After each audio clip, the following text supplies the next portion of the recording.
పరమశివుడు అంటే చంపేస్తాడు అనుకుంటాడు, ఆయనకి అదే పనే కాదు. జ్ఞానదాత మహేశ్వర, ఇక పుట్టవలసిన అవసరాన్ని తీసేస్తాడు.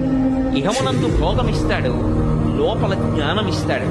అలా జ్ఞానం ఇవ్వగలిగినటువంటి వాడు కాబట్టి తెల్లటి రంగుతో ఉంటాడు.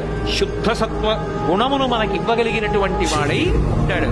అందుకని 3 రూపాలతో ప్రకాశించి 3 లోకాలుగా 3 కాలాలుగా ఉండేవాడు శివుడే.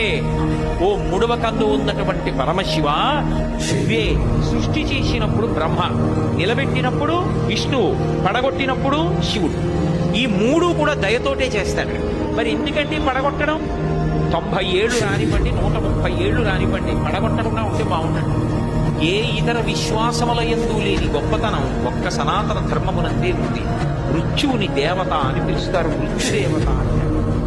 భగవంతుడు అలా పడగొట్టలేదనుకోండి, జర్జరీభూతమైన శరీరంతో వృద్ధాప్యం వచ్చేసి ముడతలు పడిపోయి కళ్ళు కనపడక, చెవులు వినపడక, తినలేక, తింటే జీర్ణం కాక మంచాన పడి ఎన్నాళ్ళు రోగాలతో రుష్టులతో కొట్టుకుంటావు. ఈ శరీరాన్ని పడగొట్టేసి మళ్ళీ ఒక బలమైనటువంటి శరీరాన్ని ఇచ్చి నువ్వు ఎక్కడ ఉపాసన ఆపేశావో అక్కడి నుంచి మళ్ళీ సాధన చేయి నన్ను చేరుకోవడానికి అని ఇంకొక కొత్త శరీరాన్ని ఇవ్వడానికి పాత శరీరాన్ని పడగొడతాడు. ఇప్పుడు అందులో దయ ఉందా, కక్ష ఉందా? పడగొట్టకుండా ఉంచేసనుకోండి, ఏమిటి ఉపయోగం? అందరూ చీదరించుకుంటారు.